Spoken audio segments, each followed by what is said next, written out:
Peter, like most days after school was over, was excited to get on patrol as he ducked into an alley, though he couldn't ignore the tingling in the back of his neck. His spider senses going crazy. Peter glanced around the alley he was in nervously when suddenly he was surrounded on all sides by people, threatening looks on their faces as he pressed himself against the wall. The one that seemed to be their leader spoke. "Hey, kid, what are you doing in our alley?" Of course, the alley he had chosen to change in today happened to be one where a group like this hung out and called their own. Peter knew that he was probably going to have to fight his way out of this, but maybe he could talk his way out before having to hurt anybody? I'm sorry. Please, I don't want to hurt you. Peter's nerves got the best of him as he spoke, and he stuttered, faltered in his statement. He was ready to lash out and kick these guys' butts before running off when a new voice suddenly echoed through the alley, coming from the entrance. Peter, there you are! I've been looking everywhere for you! It was the girl who had sat behind him in math, the one who corrected the teacher. She strolled into the alley as if she owned the place and continued. Almost gave me a heart attack, I swear to God. The group all turned to her abruptly. Peter held back a sigh of annoyance. Why did she have to come here? A teenager wanting to be a hero who had no business being one. Peter realized a moment later how hypocritical that sounded. Still, he had to save her now too. Peter felt his heart beat a bit faster though, as the men all let out sounds akin to literal growls at her sudden appearance. Then the man in the front who Peter assumed was the leader raised his eyebrows and widened his eyes. Peter got a real good look at him and felt for a moment that he could be a villain.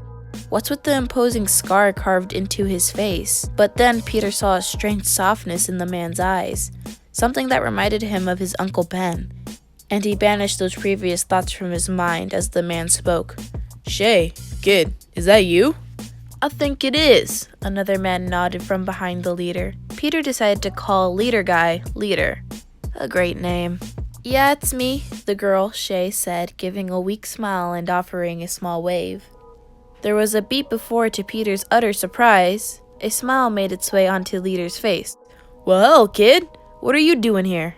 I was actually just heading back home to study with my friend Peter here, to be perfectly honest, the girl said, gesturing to him as he watched the exchange.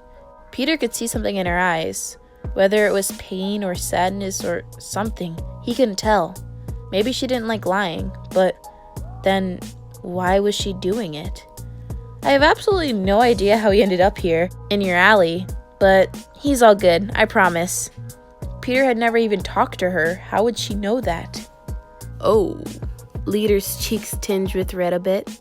Was he really embarrassed? Sorry about that, kid.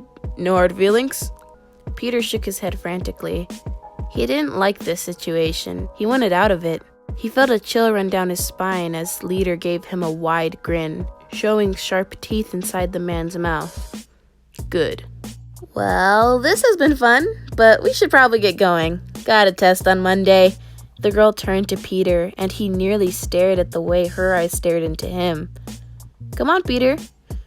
She waved him over, and after just a split second of hesitation, Peter nodded and went to follow her, deciding that anything was better than where he was at the moment. Hey, kid, Leader called, causing both Peter's heart to skip a beat before turning back around to look at the man.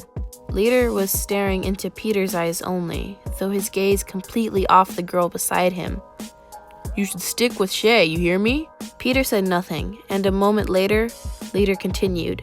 We really care about her. She's a real good one, even if she doesn't admit it. Leader gave Peter a smile, and this time the teen was 100% sure it was genuine. Promise.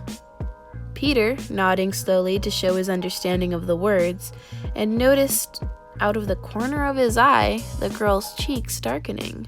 All right, see you all later, she said after a moment, though it sounded a bit strange, before suddenly grabbing Peter around the wrist, making him jump a bit, and pulling him out of the alley. She refused to release him as she dragged him through the streets, and Peter soon found himself desperately squirming and tugging to get out of her grip. He could see her lips tilt up a bit, into a smirk as he attempted to break free. He didn't like that. Finally, after a few crowded blocks, the girl pulled him into an alley and, at last, released him. Peter rubbed at his wrist. It ached a bit from all the times he had tried, and failed, to escape her grasp. When he looked up at her, she seemed to be holding back a laugh. "Nice alley picking, Parker," the girl said as she fell back against the wall, leaning against it for support. "What do you..." Peter cursed his voice for not working correctly. He cursed his brain for not thinking correctly. "What? I mean, if I were you, I wouldn't want to accidentally pick an occupied alley as where I change. Don't want people finding out your big secret, do you?" "I don't... What?"